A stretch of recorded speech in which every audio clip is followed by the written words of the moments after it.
this one.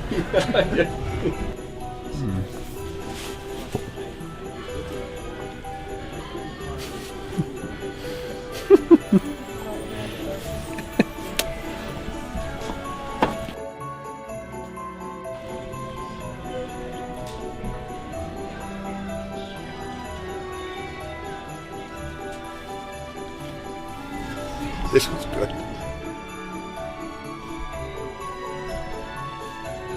An indictment on Christian music.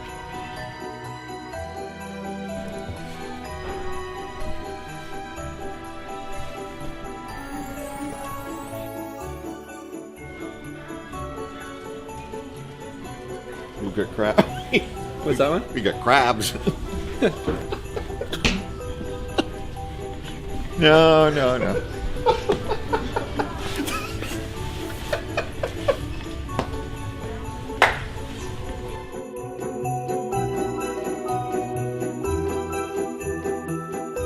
All right, well, Merry Christmas. For those of you that were wondering what that game was that Allan had in his hands at the end, just ask him after the service.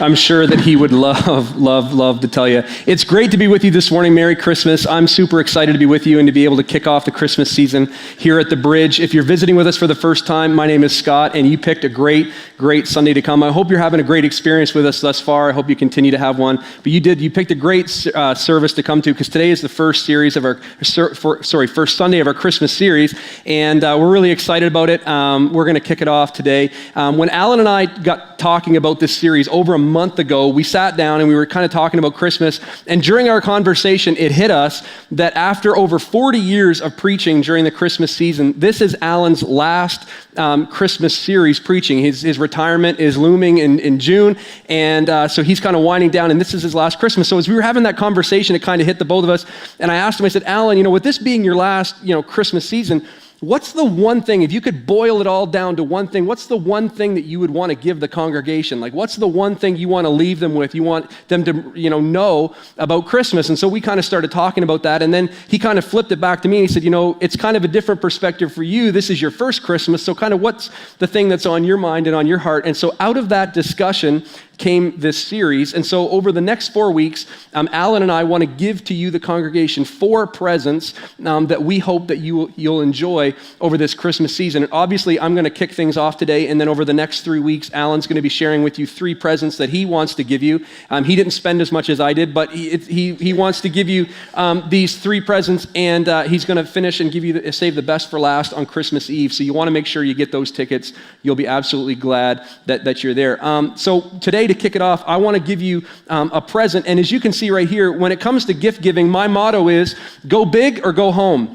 And I love giving gifts at Christmas. In fact, I love giving gifts at Christmas more than I like getting gifts at Christmas. Any of you like that? You love giving gifts more than, not many. All right. So you love giving. I love giving gifts at Christmas way more, because there's something about, knowing what's coming. And so you know that when they pick up that present that you wrapped, and you know what's in it, and you just can't wait to see their reaction, their response to what you gave. And I just love that. One of the things that I love to do at Christmas, and my family will tell you, is I love giving gag gifts.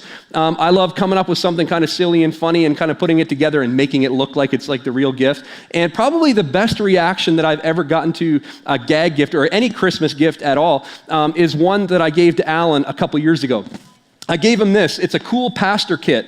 And you can see it's got a beanie and a pink leopard scarf and some graphic socks with strips of bacon on that. I gave him that. And to my knowledge, he only wore it once, but rumor has it that he got all dudded up one day and went down to Starbucks to try to talk to some millennials. I don't know if that actually happened or not. Rumor has it, but I just love the reaction I got from him. He was a good sport about it. But one of the things I love about giving presents is the gift that you give says a lot about the relationship that you have with the person you're giving the gift to, right? And you don't give a gift, hopefully you don't give a gift that you want. You give a gift that you recognize the person you're giving it to is something that they want, that it's something that they would appreciate, that it's something that they value, or maybe the gift that you're giving represents something that you value in them. And so this morning, as we kick off this series, as I look out amongst you amazing people, I see an incredible gathering of people who have the opportunity to connect and impact the lives of people that Allan and I, or any pastor for that matter, will never be able to connect with, that you have the potential to connect and impact the lives of people that I will never have the opportunity to connect or impact. That there are people in your world, there are people that you represent in hockey rinks, in classrooms, in office buildings, in homes, and as a result, I believe that you are positioned in the lives of people in a way that Allan or I will never be positioned. And I believe in that position there is potential and there is power. And if you will embrace that idea, you have the opportunity, you could have the ability to impact the lives of the people that are close to you. Because the truth is, when you look around the people that are near you, there are hurts, there are pains, there are losses, there's grief, there's doubts, there's questions, there's broken relationships, there's broken dreams that you and you alone are close enough to touch. Now that reality can be sobering, it can be, empowering, and the truth is, I think for some of us, it can also be a little bit intimidating, right? I mean, it's like, Scott, I would love to be that kind of person. I would love to be the kind of person that engages and impacts the lives of the people that I'm around. I would love to be that person that encourages them and spurs them forward. But quite honestly, Scott, I don't know what to do.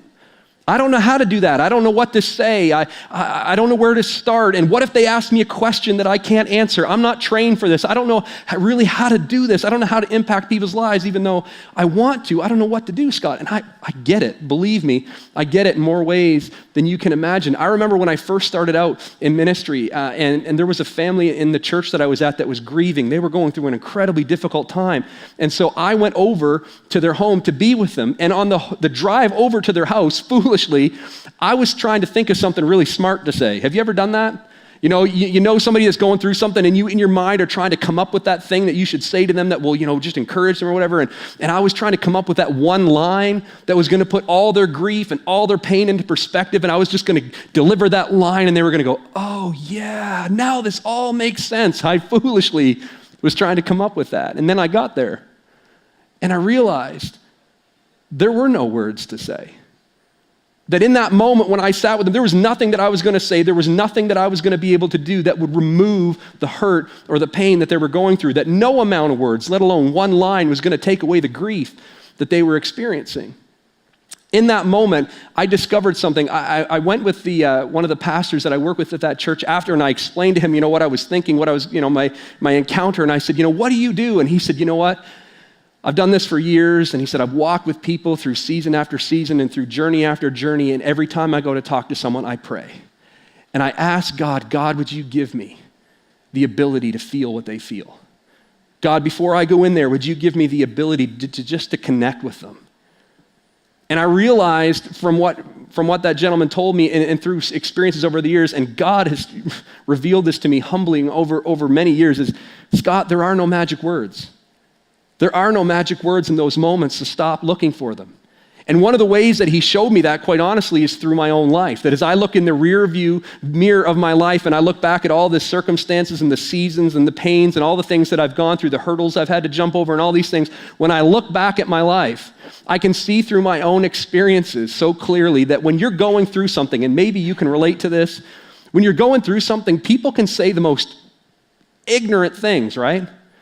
And that's not their intention. In fact, I found the opposite to be true. More often than not, people have the best of intentions, right? But it's just in those moments when you're going through, those words don't really make much of a difference. That cliches don't connect, and blanket statements don't cover wounds, right? And out of the best of intentions, people can say the most hurtful things without even realizing it. As I look back in the seasons of my life, I can remember people saying, just keep the faith. Just keep praying, keep your head up. God is in this. God is good. God works out all things for good. God is going to do something. God's going to work out a miracle. You'll see.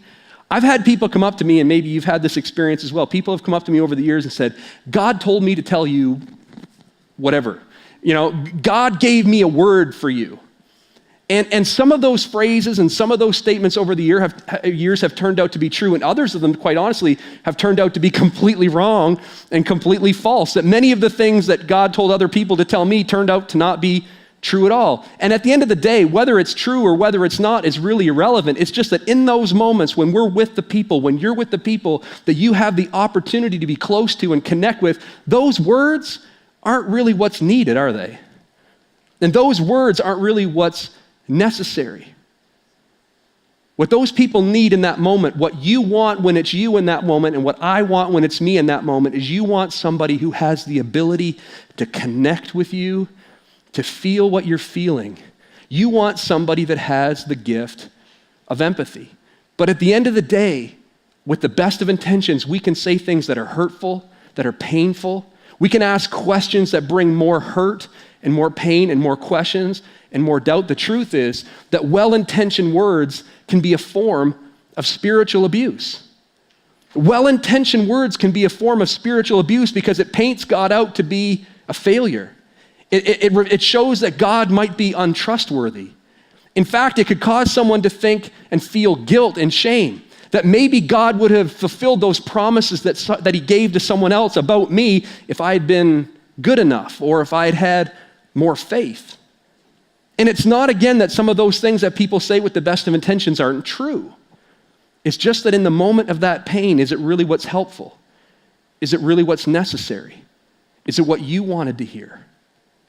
When you were going through that season of your life, were those words what you wanted to hear? Are they what you needed to hear? No, what you wanted and what I wanted wasn't the answers. It wasn't the cliches. It wasn't even the truth. What you wanted, I guess, and what I want when it's me is someone just to feel it with me. Someone just to connect with me. We want someone. You want someone. I want someone who has the gift of empathy. Now, empathy is defined as the ability to understand and share the feelings of another person. Empathy is the ability not just to understand, but the ability to share the feelings of someone else. It's completely different than sympathy, though we often use those words interchangeably a lot, right? I mean, sympathy is to feel sorry for you. It's to see someone going through a struggle, a season, even, whatever it might be in their life, and to say, oh, I'm so sorry. I feel sorry for you. I feel sorry for him. I feel sorry for her. That's such a shame. You have my sympathy. Sympathy is to kind of be at a distance and say, I feel sorry for you. But empathy is completely different. Empathy is the ability to feel sorry with you. You can't have empathy from a distance. You develop, and I develop empathy when we get close enough to a person to be able to connect and feel what it is they're feeling. I can be arrogant and have sympathy. I can be arrogant and say, oh, I'm glad I'm not like her, or I'm glad I'm not like him. But we connect when we get close enough to one another that I can actually feel the weight of what it is you're going through, that I connect with you wherever you are. You could be in a season of celebration, right? And I can come alongside you and I can genuinely celebrate with you. Now, I can understand why people, can't necessarily find someone that will grieve with them. I get that a little bit, but it's equally as difficult to find someone who will truly celebrate with you. And just because someone smiles at you doesn't necessarily mean they're celebrating with you, right? I mean, have you ever had some good news and you didn't know who to talk to? You didn't know who to tell? You had this good news and it was just you're like, I don't know who I can tell. Or have you ever been in the pit of despair? Have you ever been in that place where you're just grieving and you didn't expect that anyone was gonna fix it, but what you wanted was just someone to feel it with you? There's just this desire, there was this thing in you that I just want someone to connect with me. Now, I'll be honest this morning and tell you that I can't give you the gift of empathy. I mean, I think it's the only thing you can't get on Amazon. I can't give you the gift of empathy. I can't wrap it up. I can't order it. I can't get it delivered. It's not one of those things that I can give. If it was, I would get some for myself. It's just not that easy. So instead, rather than trying to give you something I can't give, I've chosen to give you something a little different. And the gift that I want to give to you, the thing that I have wrapped up for you this morning, to be honest with you, is something that I need in my life too. That I really needed to buy 2 of these because we all need this. I believe that what's under and wrapped up in this present is something that all of us could put to good use. I believe that what's in this box is actually the gift that keeps on giving. And you're thinking, what is it? Right? All 4 of you. So how many of you, You want to know what it is? Anybody want to know what I got you? Okay. You ready? You ready for this? Come on. Can I get a drum roll in the house? Can we get a drum roll? Yeah, put those hands together. Are you ready? Here we go. A chair. And I know what you're thinking. We're already sitting. You really shouldn't have, Scott. You really shouldn't. Now, we've all done this. You've given a gift to somebody at Christmas, and before they unwrap it or right after they unwrap it, you have to give some kind of disclaimer, right? Like, the reason I got you this gift was, or if it's the wrong thing, or the reason I got that is they say that, we give those disclaimers, and I get that. So I'm going to have to give you a bit of a disclaimer to explain to you why in the world, in light of everything that I've just talked about up until now, why I've chosen to give you and get you this amazing chair and why I bought 2 of them, because I need one myself. The reason is, in order to explain this, I want to tell you about a young man over 2,000 years ago who got a similar present. It's a young man who actually was on his way to deliver a present from God to a group of people, but before he gave them the present that God had given him to give, he himself received a present, and the present that he got changed his life. Now, this young man I'm talking about is a young man named Ezekiel. Ezekiel was a prophet who lived in roughly 593 BC, and even though he was a prophet of God, that wasn't his dream, that wasn't his goal, that wasn't his desire. Ezekiel came from a priestly family, and as a result, he wasn't only eligible to become a priest, he was actually in the process of becoming a priest. And a priest in those days, they lived large, lavish lifestyles. I mean, these people had access to everything and everyone, and Ezekiel's dream was to be, and he was planning, and it was on the path to become a priest. But his plan didn't go as planned, because Ezekiel lived in a time where there was international upheaval. Babylon, under the rule of King Nebuchadnezzar, was causing empires to crumble, and as a result, Ezekiel's dream of becoming a priest actually crumbled in the process. And where we're going to jump in his story, in Ezekiel chapter 3, we're going to find that God has just given him a present to give to his people, the Israelite people. And he's gotten this gift and he's ready to deliver it on behalf of God. But before he can deliver the present that God has entrusted him to give, he in turn receives a present. And as I said, the present that he got changed his life. And it's very similar to the present that I would like to give you and the one that I got for myself, because that's just what you do at Christmas. You buy 2, it's cheaper, right? So we're going to pick it up in Ezekiel chapter 3, verse 1. The voice said to me, now the voice, this is God is speaking to Ezekiel, okay? The voice said to me, Son of man, eat what I'm giving you, eat this scroll, then go and give its message to the people of Israel. So I opened my mouth and he fed me the scroll. Fill your stomach with this, he said. And when I ate it, it tasted as sweet as honey in my mouth. Now, this wasn't like a scroll eating contest, When I read this, I kind of picture that scene in The Grinch portrayed by Jim Carrey where they're giving him the Who pudding and they're like, putting it in his mouth. They're like, oh, come on, and he's just like shoving it in his face and he's spitting it out. Like, it's not that. This is a vision that Ezekiel's having of God putting his word and his purpose inside of Ezekiel. That God in his heart and his mind, it wasn't enough for Ezekiel just to simply know his words, that he had to internalize it. That it wasn't enough for him to know the words on the scroll. It wasn't even enough for him to be able to speak God's word.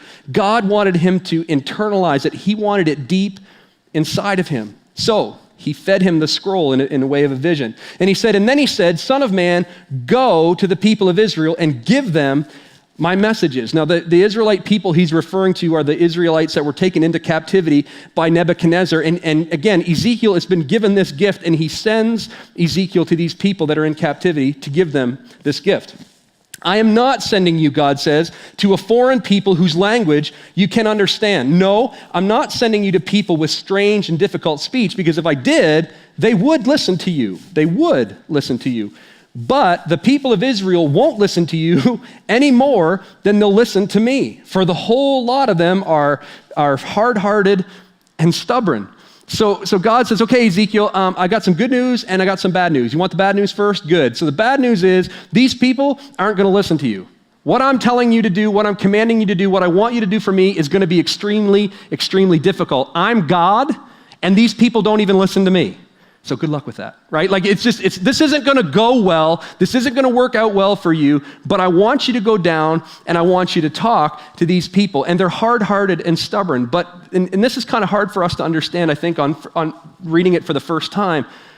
But people who were prophetic in Ezekiel's day were often they were regarded with awe when they were in countries outside of their own. But it's different when you're trying to take or come from a position of authority when you're surrounded by people that are just like you, right? I mean, if you don't know what I'm talking about, try it with your family over Christmas, right? Like just stand up at the table at Christmas and go, hey, I think you all should be doing this.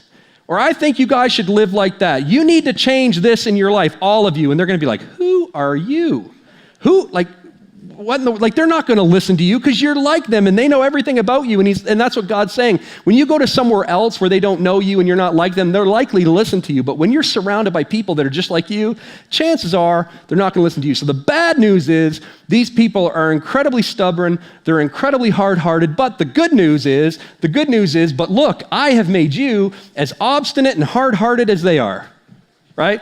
I have made your forehead as hard as the hardest rock. So that's a tagline you want about yourself, right? Like your high school yearbook write-up, like I'm hard-hearted and I got a hard forehead. No, it just doesn't work. So he's saying, you're just like them. The bad news is they're not going to listen. They're hard-hearted. They're stubborn. But the good news is you are just like them. And he said, so don't be afraid of them or don't fear them for their angry looks, even though that they're rebels. And then he added, Son of Man, get this is important.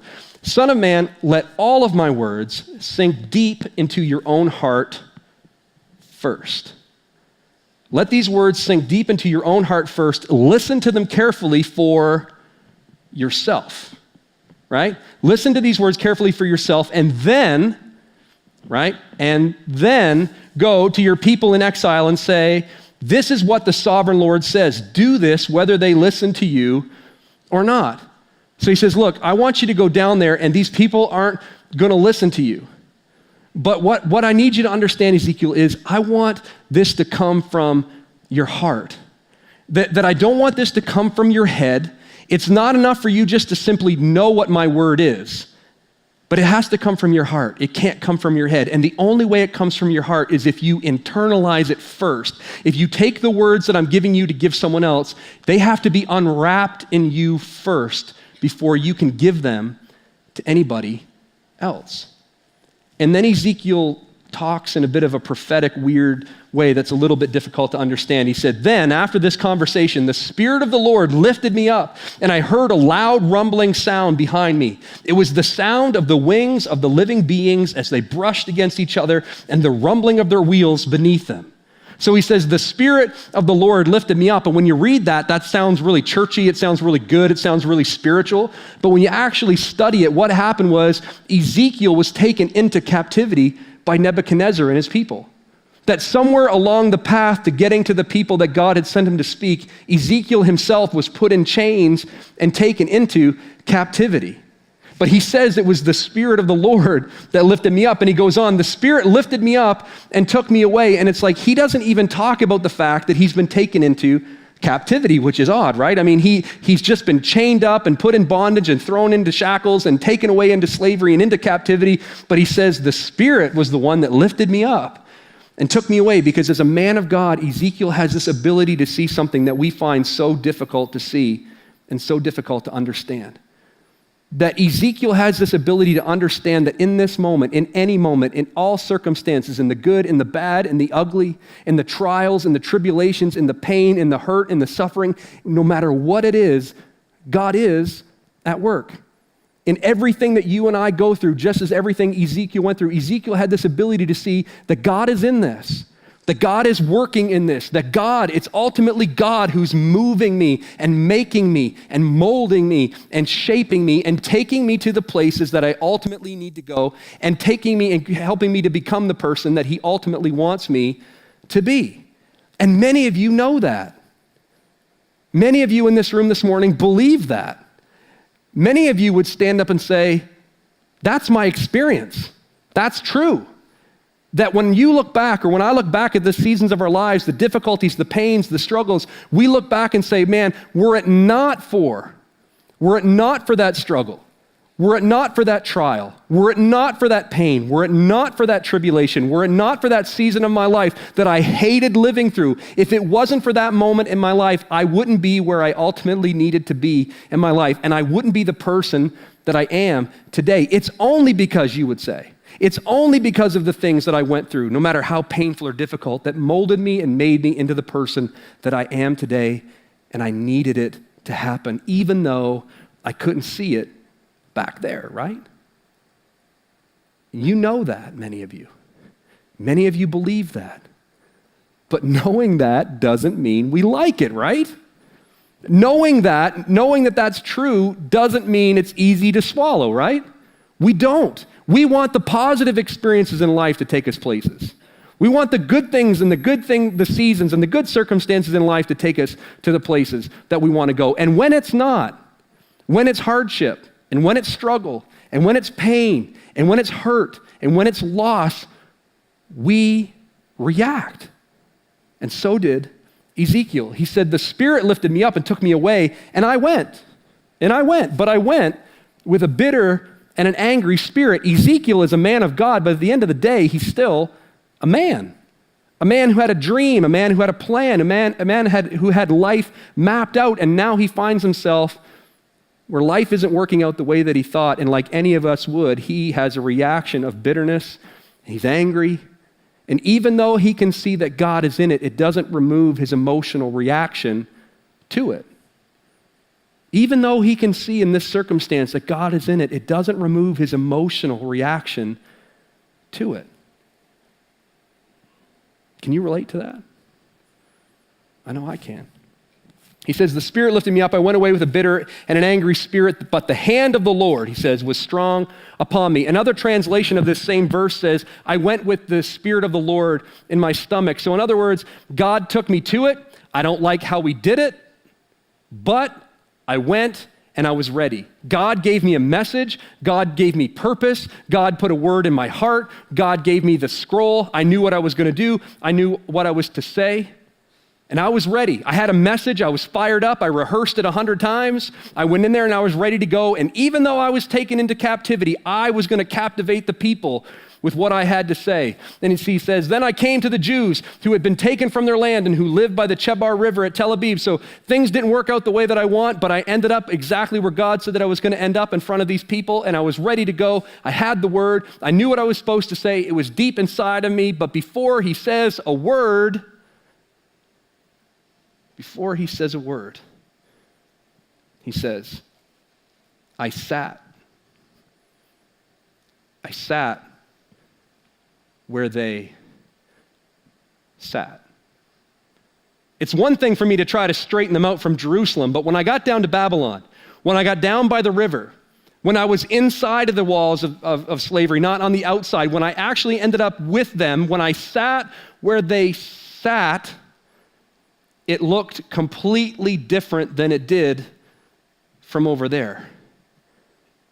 His perspective changes in an instant because he sat where they sat.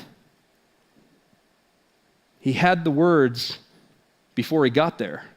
He knew what he was going to say before he got there, but when he sat where they sat, he said, I remained there astonished among them for 7 days.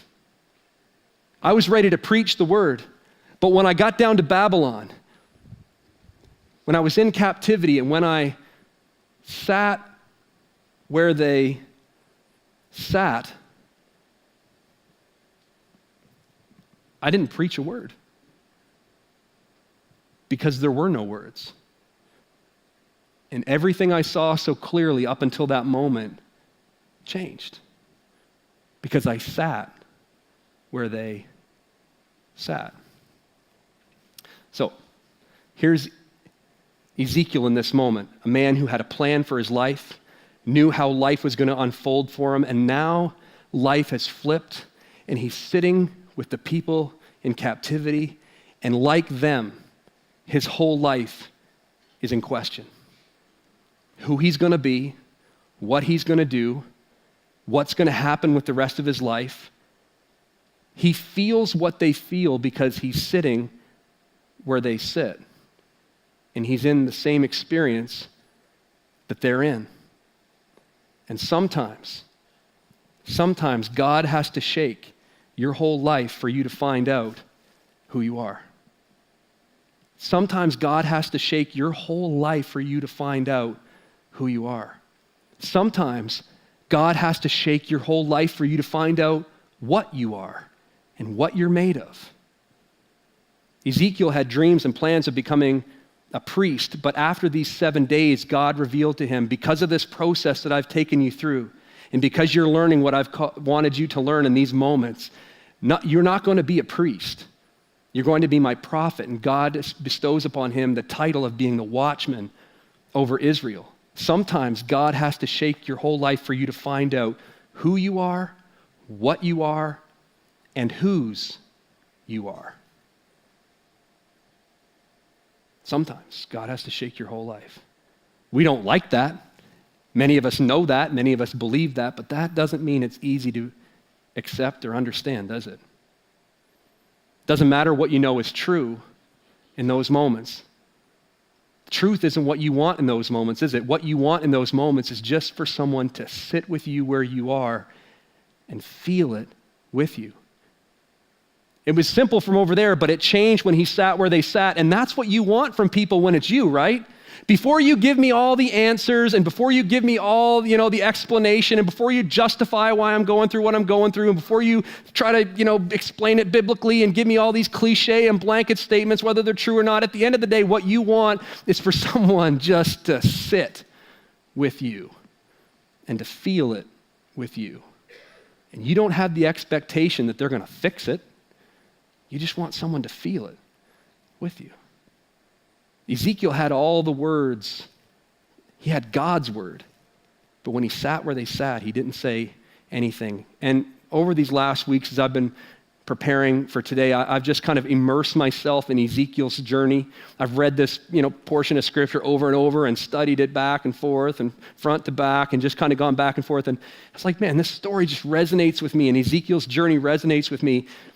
I'm fascinated that this, priest, would-be priest turned prophet had this experience that completely altered his perspective and changed the focal point of his whole ministry. I'm fascinated that this young man who had, dreams and aspirations of sitting up high now finds himself sitting low with these people. And then I realize why this story resonates with me. It's because wrapped up in this story is the story of Christmas. Wrapped up in this story, wrapped up in Ezekiel's story, is Jesus.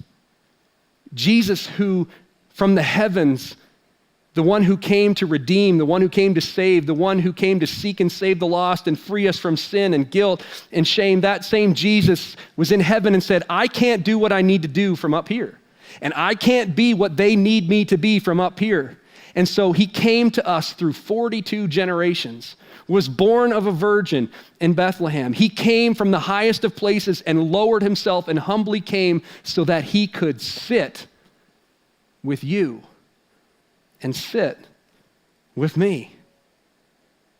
And as you read through the Gospels, Matthew, Mark, Luke, and John, the narrative of Jesus' life, you see him time after time after time doing exactly that. There was a woman who was caught in the act of adultery and was thrown to the ground and people were ready to stone her to death. Jesus, being God, could have said anything in that moment, but what did he do? He said nothing. And he got down with her on her level. Later on, you find Jesus in the Gospels and a woman is coming to a well and she finds Jesus sitting, waiting for her. So if no one else feels it with you, I know a man from Galilee, a man who came from the highest of places and lowered himself so that he could sit with you where you are. In his name shall be called Emmanuel, God with us. God with you.